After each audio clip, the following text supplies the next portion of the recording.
Could the Arab League be about to welcome back Syria? As member states meet in Tunisia, could a side door be opening for Assad's return?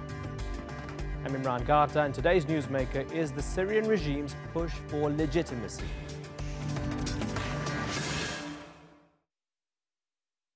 For almost 8 years, Syria has been in the political wilderness. The Arab League suspended the country in 2011 after the regime began a brutal crackdown on pro-democracy protesters.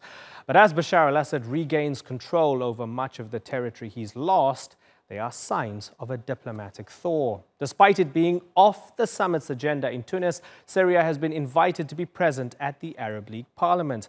This has enraged defenders of human rights. But political isolation of Syria comes at a cost for Arab states who find themselves left out of a strategically important part of their own region, while Turkey and Iran continue to gain influence. So, is this a time for Arab nations to rebuild or continue to fight?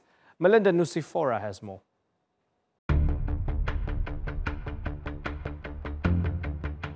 Syria's flag still flies at Arab League meetings, but its seat at the table has been empty for almost 8 years.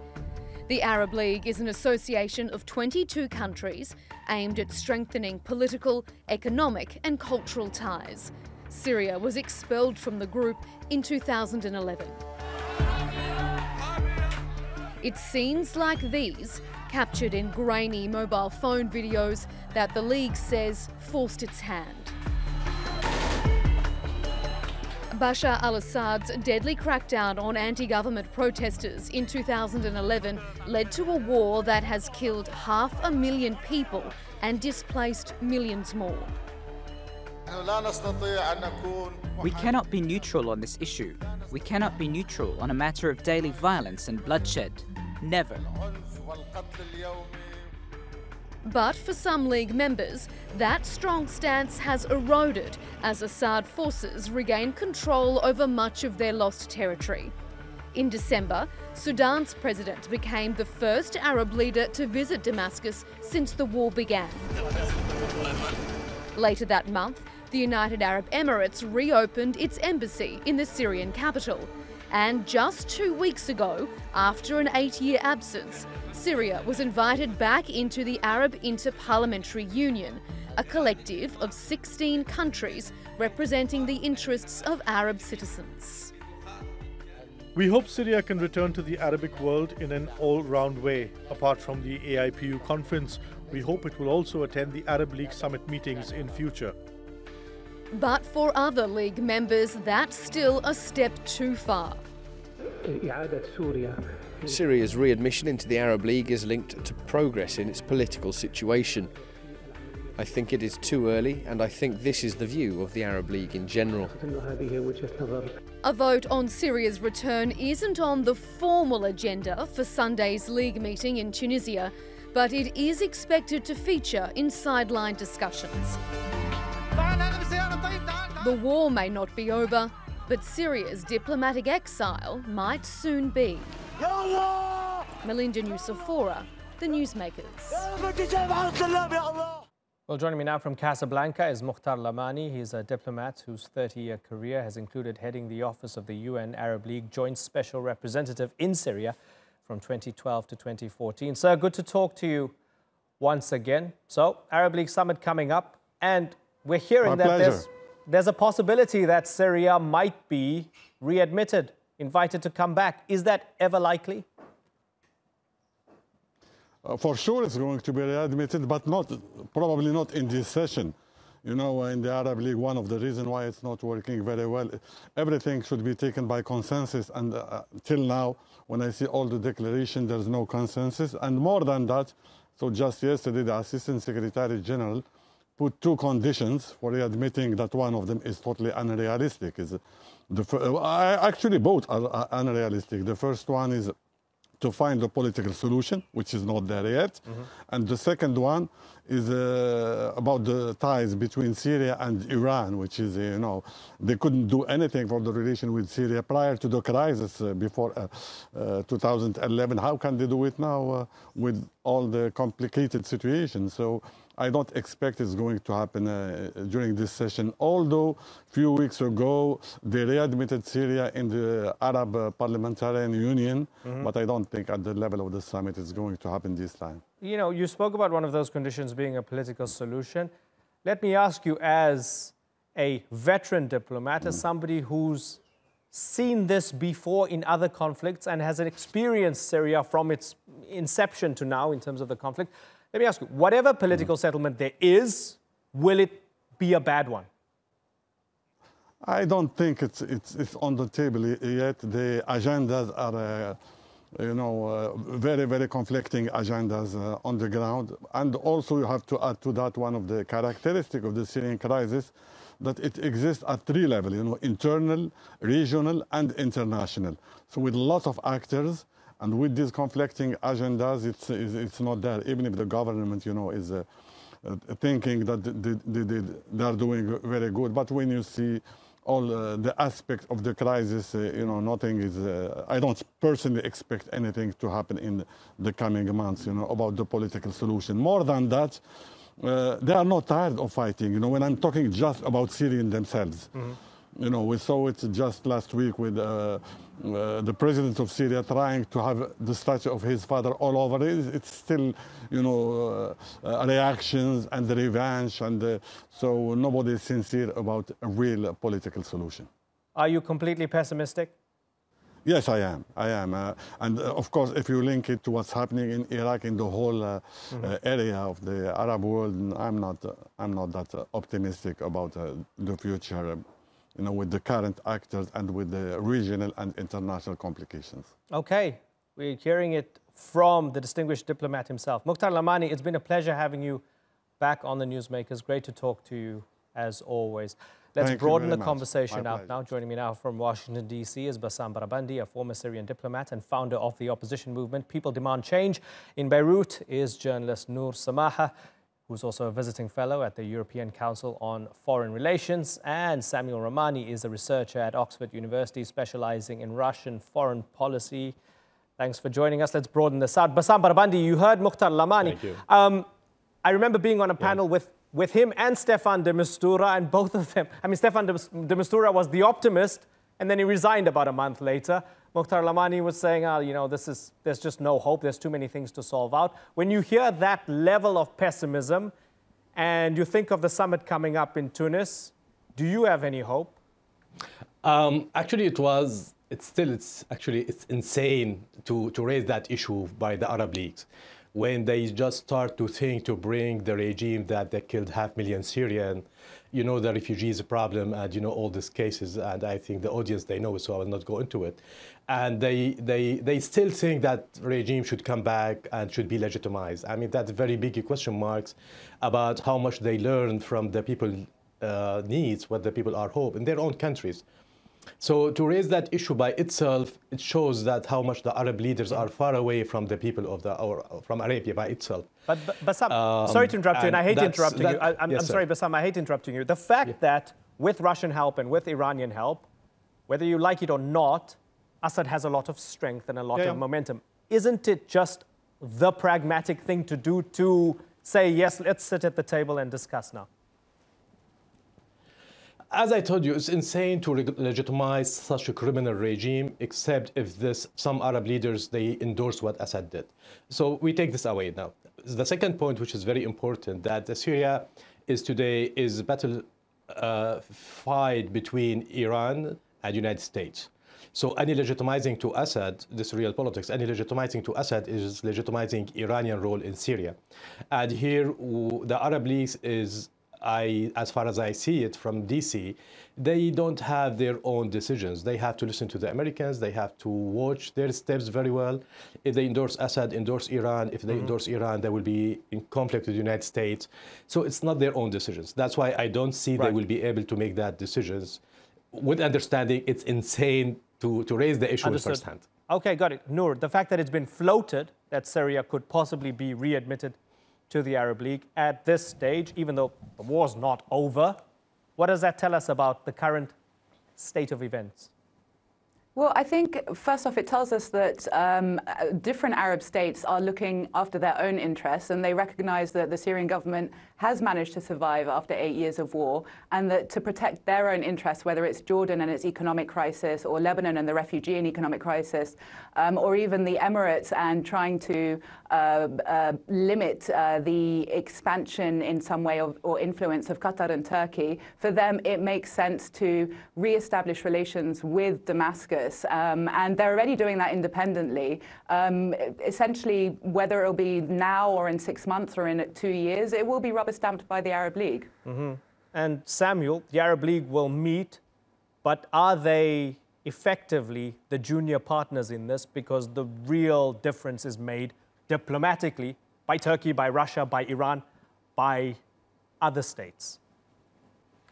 Yes, I think that the Arab League has lost its legitimacy as a viable peace broker since the 2011 and 2012 peace talks, where it attempted to send monitors towards Syria to watch after the Syrian military's conduct.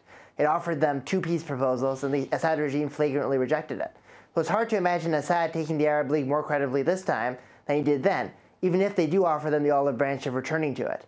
I think that it's ultimately the national stakeholders who play the biggest role, in particular Russia, Iran, and Turkey through the Astana and Sochi processes, and then eventually, perhaps further on from that, a bridge between those Russian-led processes and the Western-led processes in Geneva in a broader UN Security Council setting. The Arab League would just be peripheral, and this entry will largely be symbolic and just be a legitimizer for Assad rather than a driver of genuine peace and dialogue in Syria. Okay, Noor, do you agree with that? That it's in Astana and Sochi where the true decision-making happens, not in the Arab League corridors? Oh, absolutely. But I mean, I think it's been pretty clear for decades now the Arab League has become largely irrelevant.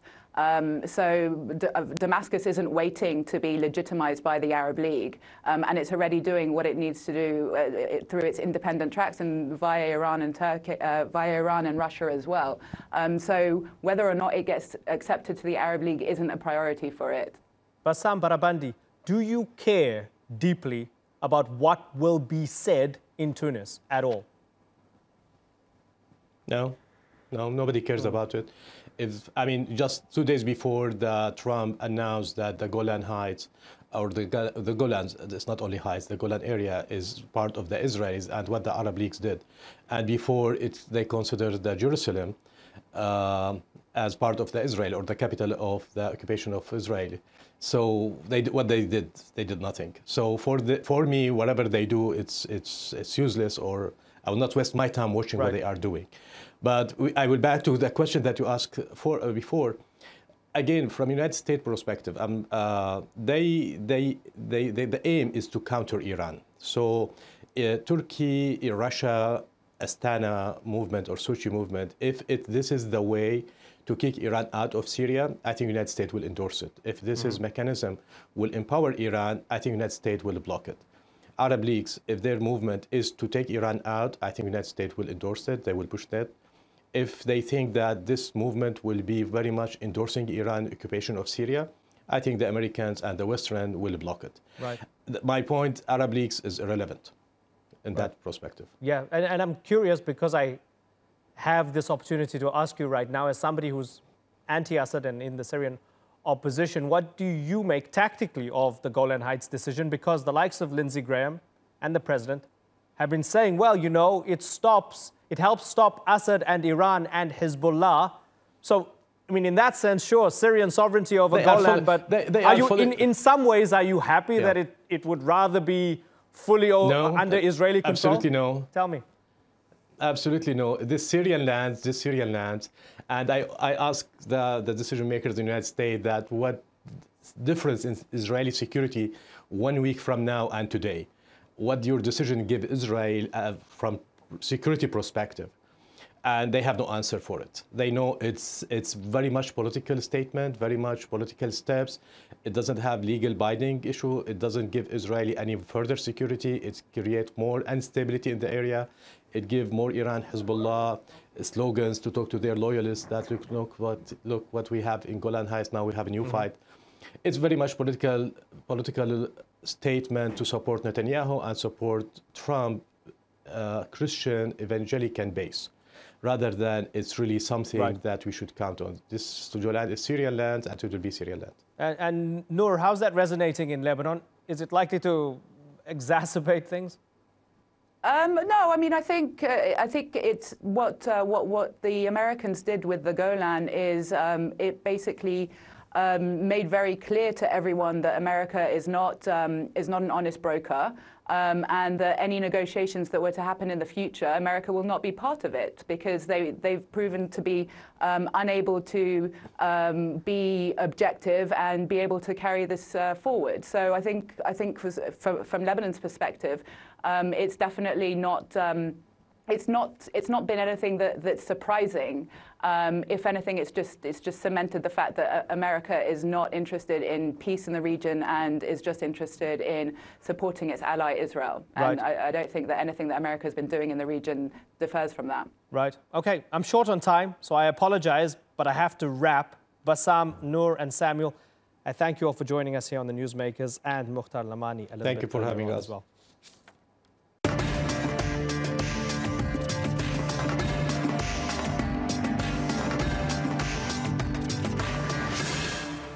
Still to come, it's been 1 year since Palestinians began weekly protests at the Gaza border. Had they been worth it? And is the blockade on Gaza any closer to being lifted? And we look at the future of Ukraine as voters head to the polls to pick a new president.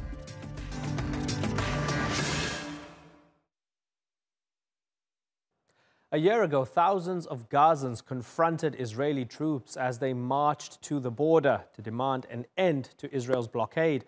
The soldiers responded to the protesters' rocks and bottles with bullets. Undeterred, the demonstrators have continued their protests almost every week. And what has been called the Great March of Return has resulted in dozens of deaths, with thousands more injured. Another massive demonstration is planned this week. But with Israel's renewed airstrikes on more than 100 sites in the Gaza Strip, is the blockade any closer to being lifted? Randolph Nogel has more.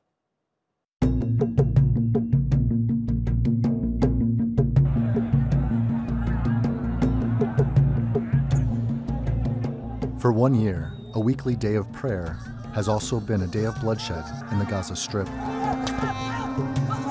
Since Palestinians began protesting every Friday at the Gaza-Israel border, more than 250 Palestinians have been shot dead by Israeli soldiers. Thousands have been injured. 2 Israeli soldiers have also been killed. Israeli snipers have fired live ammunition with relative impunity. Israel defends most of the shootings by saying it's protecting its sovereignty against a mass breach at the border. It's opening criminal investigations into 11 of the deaths. A recent UN Human Rights Council report, however, paints a different picture. One backed up by weekly images of unarmed protesters being shot. It says Israeli soldiers have deliberately shot children, journalists, and medics, and that could amount to war crimes. Israel has rejected the report. הדוח הזה הוא עוד פרק בתיאטרון האבסורד שהמועצה לזכויות האדם מפיקה מדי פעם עוד דוח עוין, שקרי ומוטה נגד מדינת ישראל. It's a factual based report. So if they want to discredit our report, they should discredit on the facts and on the law. And I'm very happy to discuss that. The 1-year anniversary of the First Friday protest comes at a time of heightened tension between Hamas and the Israeli government. This week, Israel unleashed airstrikes on Gaza in response to rockets being fired from the Strip. And Israel is gearing up for a national election next month.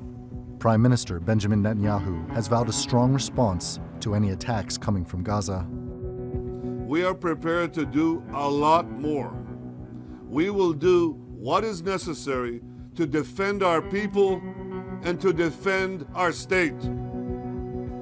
While many hope this latest flare-up of violence doesn't escalate, it's widely expected the protests and Israel's violent response to them will continue. People in Gaza have few other means of drawing international attention to their living conditions, which are only worsening. In Gaza, the Israeli blockade, now in its 12th year, had led to negative economic growth, environmental degradation, over 50% unemployment, even higher for youth, and the reliance of more than 70% of people on humanitarian assistance, primarily food. It could be said that the major product of Gaza's economy is despair. And while 1 year of bloodshed at Gaza's border with Israel is at an end, many here fear another one is just beginning. Randolph Nogel, The Newsmakers. Well, to discuss this, I'm joined by Omar Shakir, the Israel and Palestine Director at Human Rights Watch, and Dan Diker, a former Director General of the World Jewish Congress and now a Senior Fellow at the Jerusalem Center for Public Affairs. Gentlemen, thanks for joining us. Omar Shakir, 1 year on since those protests began at the border, the Great March of Return. According to the best available estimates, World Health Organization estimates, 258 Palestinians killed, including at least 49 children. Help me understand the human side of this and the humanitarian impact of those protests and the Israeli response.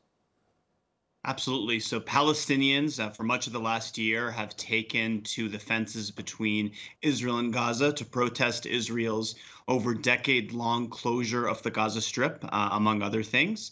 And this has been met by the Israeli forces by use of not just excessive force. We're not talking here about some soldiers going beyond orders, but we're talking about repeated killings of protesters outside of circumstances where they posed an imminent threat to life, which is the legal standard under international human rights law. They were following expansive orders that permitted them to fire on people who didn't pose a threat as required under international law. The Commission of Inquiry found 189 Palestinian protesters killed, 187 of those killings unlawful in circumstances that were as I described. These are people that in many cases, with unemployment over 56%, with the economic situation as dire as it is, going to the border really as a cry for help, for their situation to be heard, to understood, and they've been met by brutal force. The Commission of Inquiry said these acts may amount to war crimes, which mirrors our own findings, and even crimes against humanity. So we're talking about very serious violations, and we're afraid that we're going to see a replay of those this Saturday because there's been no accountability. A complete whitewash operation by the Israeli army. What's needed now is accountability at an international level, including by the international criminal courts. Dan Diker, do you believe that the Israeli army's response to the protests was justified? Imran, what we've just heard is a whitewashing of 12 months of Iranian regime-backed Hamas with malice of forethought, terror, and political warfare program in order to use its own citizens as human shields. I mean, what we've just heard is basically a political diatribe with complete unsubstantiated claims against the Israeli army, which frankly, as those who know anything about human rights and international law know, that Israel sets the standard for human rights in conflict zones. And if you want proof of that, just go and ask the British commander, former British commander in Afghanistan, who has testified before the United Nations on that very point.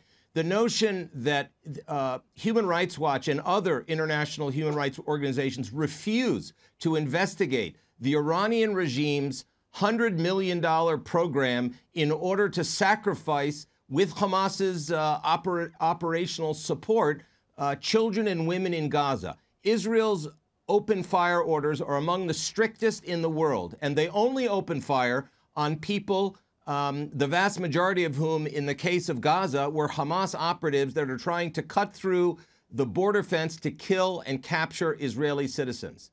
Omar? The international standards here are quite clear. You can only use lethal force, including live ammunition, when you face an imminent threat to life.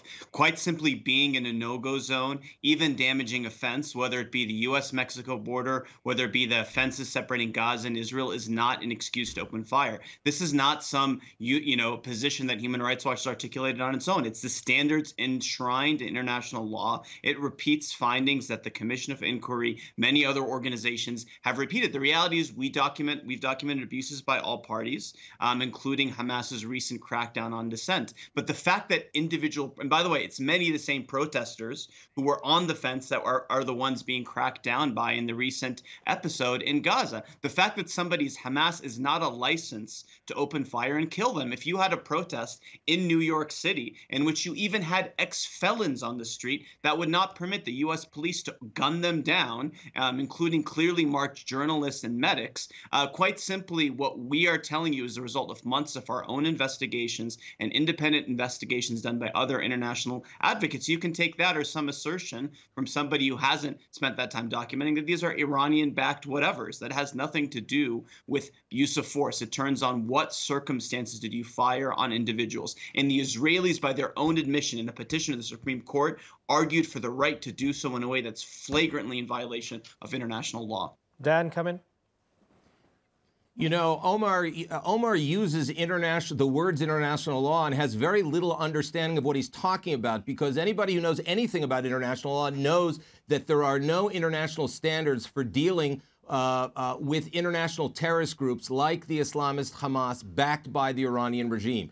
The fact that Human Rights Watch has completely failed to investigate how the Palestinian Authority in Ramallah, paying $350 million to people to sacrifice their lives, to get pensions for life, for becoming shaheeds, for becoming martyrs, and Hamas paying $3,000 per family, none of that appears in Human Rights Watch reporting on Gaza. And those are the motivations. Martyrdom. Those are the motivations for terrorists to approach the fence and try to kill and kidnap Israelis. You know, Imran, the Hamas has fired in the last year alone 1,300 rockets, mortars, and incendiary devices to try to kill Israelis, as a family of 6 was nearly killed last week. And Israel has done nothing, frankly, as other countries would do, in order to reconquer the Gaza Strip, in order to destroy the infrastructure that the Hamas has created. Human Rights Watch has done nothing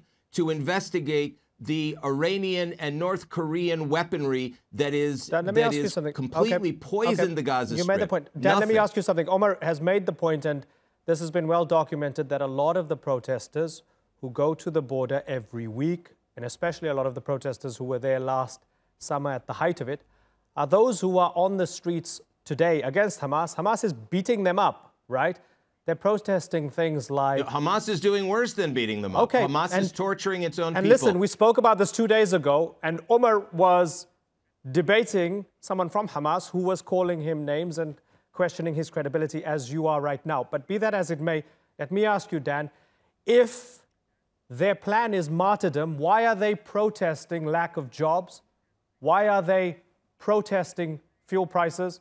Why are they protesting taxes? Because they'd want to be martyrs, wouldn't they? Why would they care about the lack of jobs in Gaza? We have to make a distinction, Imran, about what's happening in Gaza. The good people of Gaza, which is the vast majority of the Gazan people, let's remember, there were hundreds of thousands of people who protested over the last year, and 258 people were killed, and the vast majority by Israeli fire, and the vast majority of those people by Hamas's admission itself. Just ask Dr. Bardawil. Just ask Hassan Qasem, who is a spokesman for the Hamas. They'll tell you, it's all on the internet. They will tell you themselves that those are the people that are shaheedim, that are martyrs for Hamas, for the Islamist cause. Having said that, the vast majority of Gazans are being starved by their own leadership and by the PA leadership in Ramallah that has cut salaries by 50%, that refuses to pay for utilities so that Gazan people can live in peace and in justice under their own leadership. Let's remember one last point. It was a full 24 months before Israel imposed a full closure on the Hamas-led Gaza Strip. From Israel's point of view, Gaza today is led by a terrorist entity, and therefore it is an enemy entity. It is to which the regular international law governing two sovereigns at war does not apply whatsoever. Having said that, Israel has the strictest, and I repeat, the strictest self-limitations on the use of force in even in a terror conflict zone of any democratic country in the world, period, full stop. And I defy anybody to prove differently. Okay, Omar, very briefly, please. A response from you finally, Omar. Absolutely. I mean, he's changing the topic because he can't defend the fact that soldiers were picking off demonstrators that didn't pose an imminent threat to life. The standard, if a police opens fire in a demonstration anywhere in the world and kills someone, and later it turns out that person was a gang member, that's not a justification. The standards here are the law that applies in policing situations. Human Rights Watch has been very critical. This is not a policing situation, Omar. This is a situation of international terrorism, and therefore you've proven yourself to be completely wrong on this issue, because it's not a policing issue. We're not in New York. We're not in Chicago. We are talking about an international, self-proclaimed and internationally recognized designated terror organization by the United States and the European Union, who is trying to cut through a sovereign border. That's an act of terrorism. That's a casus belli, and every country has the right to open fire to prevent their borders from being hostilely crossed.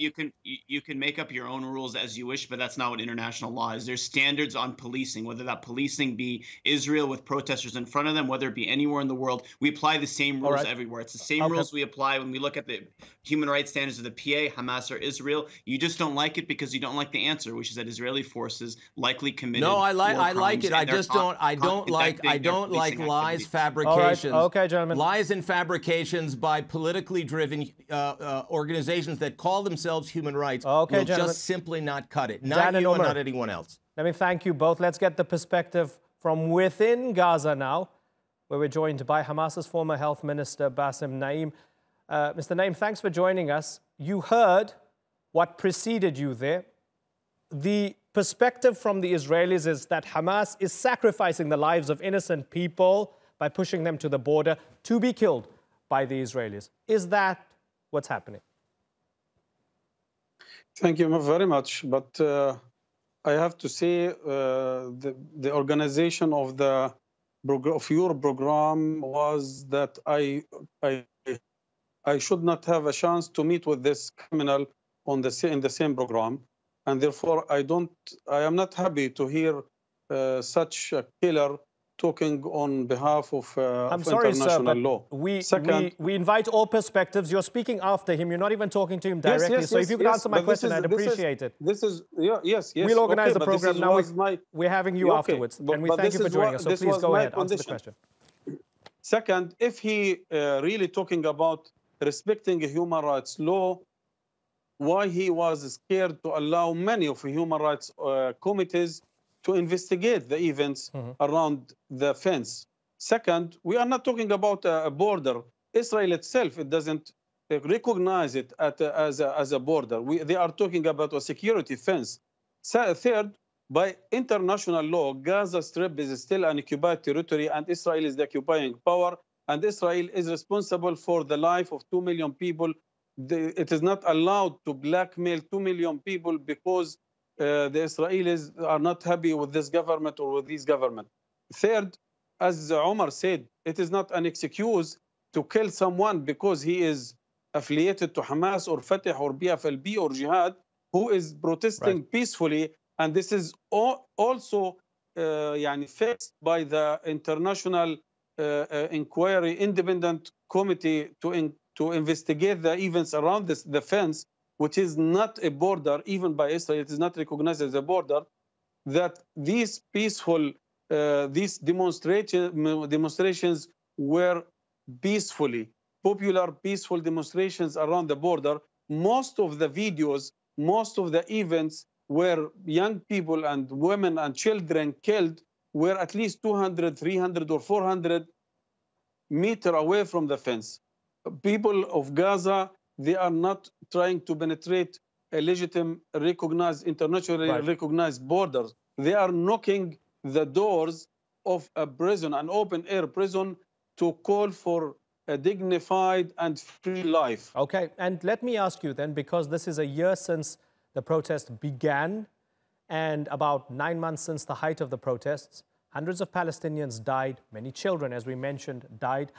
The blockade is still in place. The siege is still in place. The occupation is in place. There's no right of return for the people.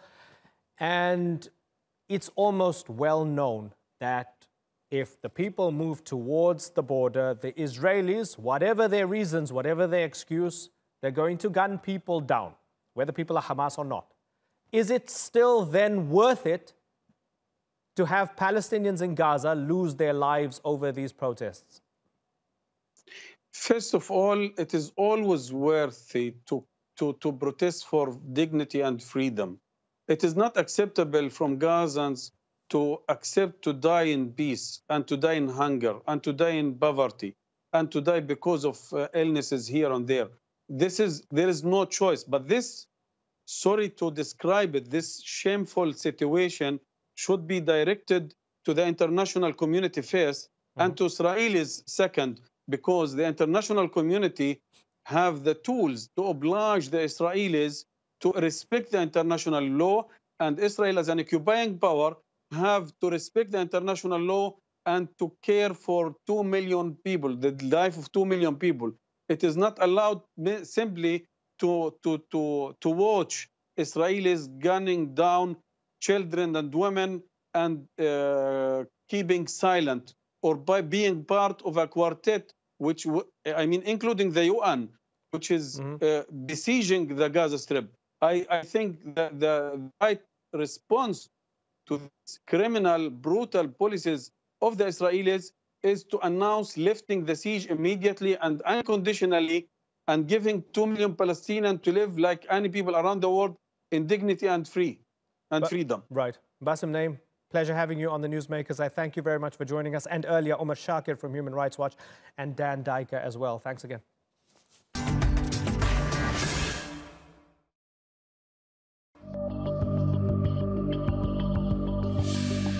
We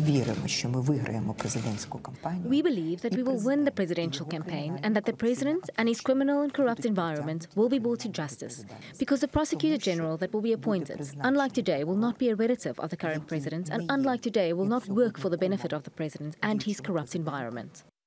A record 44 candidates are registered to compete in Ukraine's presidential election on Sunday. And according to opinion polls, there are 3 frontrunners. They are incumbent Petro Poroshenko, the figurehead of Ukraine's Orange Revolution, Yulia Tymoshenko, and comedian Volodymyr Zelensky. But in a country torn apart by war and corruption, many of Ukraine's 35 million voters are either unable to or unwilling to cast their ballots. So, which candidate is best placed to address Ukraine's challenges? Let's go to our panel in Kiev. Alex Ryabchin is a member of parliament for Yulia Tymoshenko's Fatherland Party. Yevhen Fedchenko is the co-founder of StopFake.org, an organization combating fake news in Ukraine.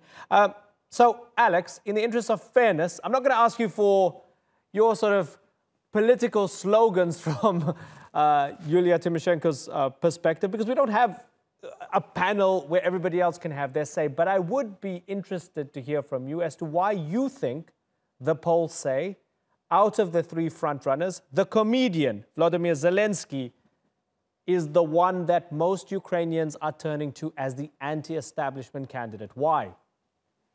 Yeah, I'm definitely here not for the agitation, but I guess it shows the world trend for anti-establishment. Basically, it's a protest vote, which is significant, and it shows for the incumbent authority, the current president, maybe even for the opposition, which we also do represent. People are not satisfied with the current agenda, and people do want changes. If you look at the poll, for one who are supporting the current authorities, basically President Poroshenko, and for other candidates, you mean a lot of candidates, but definitely there are 3 who are the main candidates, people do want changes. Yeah, so Yechen, because there's so much corruption, and people see the establishment as not trustworthy. Is that why they're pushing for a wild card? I would not say that people are really much worried about corruption, because if we would look into the pre-polls questionnaires, people were usually naming the question of peace and war as one of the main questions for them, and also the question of the personal welfare. And corruption usually goes much lower in the rating of their kind of personal preoccupations. But probably why people really do love Zelensky, because he is a personality from television. As a media critics, I really understand why they find him appealing, because they saw him on TV every evening and they can relate to him, and he offers very easy solutions because, again, he offers those solutions on TV series, and people are just confusing the real life with TV series, and that's why they recognizing him as a face. So I would not say that they would be immediately voting in the same way as they are saying during the polls, because the polls for me is a more a recognition of him as a celebrity. He is a part of celebrity culture, and that's why people are just recognizing him and giving him some credit, but we definitely don't know if that would push them to vote for him. And Mr. Fedchenko, yeah, certainly. Mr. Fedchenko, just behind you, we see the sign stopfake.org, right? Fake news has been in the news when it comes to Ukraine. And Facebook and its subsidiary Instagram have been looking to try to stop what they call Russian troll farms from meddling in the election. Tell me what's going on there. Yeah, so you're absolutely right. Facebook became a battlefield in Ukraine before elections. So Ukrainians are still relying on traditional media like television and getting information, but Facebook also becoming more and more important as a source for opinions, discussions, and also for promoting all types of fakes, both coming from Russia, which is intensively using disinformation, but also from domestic sources. And as far as you might know, Russian social media are now quite limited in Ukraine. All those activities immediately moved to Facebook, and Facebook actually was trying to limit those activities and prevent to use their platforms to be used for manipulations during elections. Here, for example, Facebook discovered thousands of groups with what they call authentic content. So when they've been pretending, for example, that they are original Ukrainian groups discussing Ukrainian issues, but then it appeared that those groups were organized from Russia and are run from Russia, and just before elections they completely changed their kind of editorial policies in those groups and started to run absolutely campaigning materials, mostly criticizing President Poroshenko, but also using those groups to promote some other candidates. And the Russian approach is anyone but Poroshenko. So basically, that's interesting. Yeah, and so with all of that in mind, Alex, are you still convinced that the election will be completely free and fair and without any external influence? I don't really care about the external influence. I guess we will be able to deal with this. What we do see is the external factor. So the massive use of administrative resources, massive frauds, massively the incumbent authorities are trying to buy out the votes. Unfortunately, our people are poor, so there are a lot of cases that we are investigating, and we are putting them to a police for a police investigation when the authority is trying just to buy people's votes. So giving them material, some help, some payment from the city or state budget, just persuading them to vote for one candidate. And this is unfortunately, I'm afraid, more than the Russia influence. Also, towards Facebook, I see more danger not from Russian interference. I guess we have already the injection from Kremlin. It's more fake news. It's more fake Facebook news. It's false information that needs to be investigated. So this bad PR is really like worse than the Russian meddling into our election. Okay, let's bring in Brian Melford, a non-resident senior fellow at the Atlantic Council's Eurasia Center. Brian, we heard earlier that what seems to be manufactured from the Russian troll farms is anyone but Poroshenko, and a little bit of meddling going on in the information wars as such. I wonder, from your perspective, Brian, when it comes to the Europeans, the United States and NATO members, who would they prefer to win this presidential election in Ukraine? Well, Ukraine obviously has a huge program with the International Monetary Fund, NATO, US, EU. they've invested a lot of money in Ukraine, both financially as well as in terms of modernizing the military and so forth. So, the policy is always that U.S. or the EU will obviously work with any democratically elected government, but certainly there is a close relationship with the incumbent, President Poroshenko, that I think is no big secret. Yeah, and Brian, when you view the Ukrainian election, are you convinced, as I asked earlier, that it will go smoothly and that we'll have a free and fair vote? Yes, I've been observing Ukrainian elections since 1999, and compared to previous elections, the pre-election environment, yeah, of course, everybody wants to win. There's allegations of this or that, but compared to 2004 to 1999 to 2010, this by far is already a much better pre-election environment than what we've seen in the past. Kevin Fitschenko, when it comes to Crimea and it comes to the Donbass, help me understand the politicking that takes place among the presidential candidates as we build up to the elections. What are they saying? Yeah, actually, we see how differently different candidates approach the question of Crimea and war in Donbass. And we also see what incumbent president is doing. And for many candidates, it's very difficult to compete politically with that. On the other side, we see a lot of external influences on this. For example, Russia as a main stakeholder in Donbass war intensifies the conflict over there. And that sends very strong signal to people in Ukraine, pay more attention to those candidates that are promising quick peace with Russia. Otherwise, you might face the bigger war. And there are some openly pro-Russian candidates. There are some candidates which does not give their kind of a vision how they would see the future of the settlement of this war. And for example, even we see the kind of open manipulation with the question of war and peace. For example, on the Russian TV shows, they've been discussing the open aggression against Ukraine, open offensive, what they are going to do, how they are going to occupy Kyiv as the capital of Ukraine, and other things if people in Ukraine, for example, would vote for Poroshenko as they would see as a worst case scenario. And this is quite a dangerous symptom because that definitely can be considered as a meddling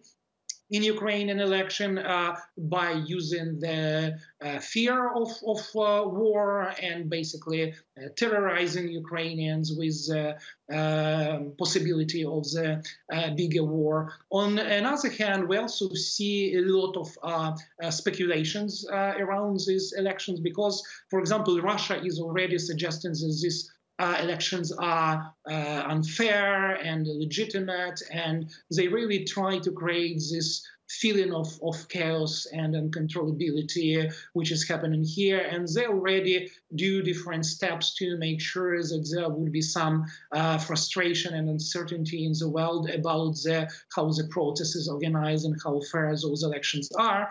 And this is also settled quite a dangerous precedent because elections did not happen yet, but they already tried to explain that they were not fair. And even in Russian Duma, the law is already registered to recognize those Ukrainian elections to be illegitimate. Alex, the anxiety over escalation with Russia, does it annoy you that that is so central to these elections? I don't care about Russia. I don't care about Kremlin. I don't care about Putin. I'm from Donetsk, basically. I was the one, and you see the picture behind me. This is the pro-Ukrainian rally 5 years ago that me, together with my friend, were organizing. So for me, to return Donbass, to return Crimea is a key issue. And I bet that the next president, for the next president, it will be a very huge challenge. And I do hope that whoever will win, it will not forget the promises to return Donbass and Crimea. So we will be choosing the president of Ukraine. And we don't care about what they are doing in Duma, what they are thinking, what their proposition. We'll be governing Ukrainian territory, and we'll be trying to bring our people back, to integrate our territory, and which is much more important to integrate Ukraine into NATO, to integrate Ukraine into Europe, and also to live a prosperous life, because unfortunately the cases with the corruption, the cases is important. But what we see traveling Ukraine, the question of poverty, the question of inequality, the question of better economic life is one of the key to this election. Okay, and Brian, what's the bigger issue at play? The trouble with Russia in Donbass and the annexation of Crimea, or internal corruption and poverty and those issues? Which one's a bigger priority for whoever becomes the next president? 70% of the country's territory is occupied, in addition to Crimea.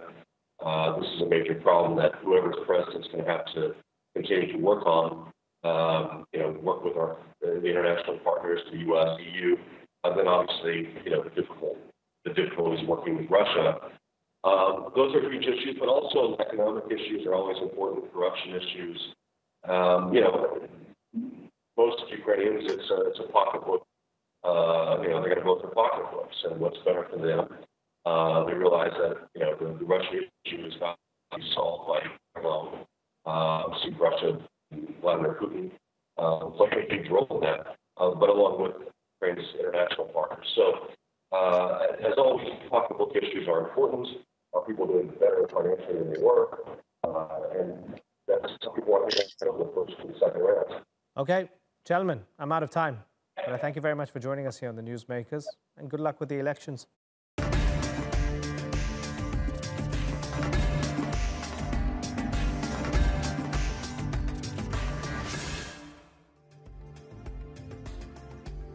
That's all for this edition of the Newsmakers with me, Imran Garta. Check out more of our stories on YouTube, Facebook, and Twitter. Remember to like, follow, and subscribe. Until next time, thank you for watching. Bye-bye.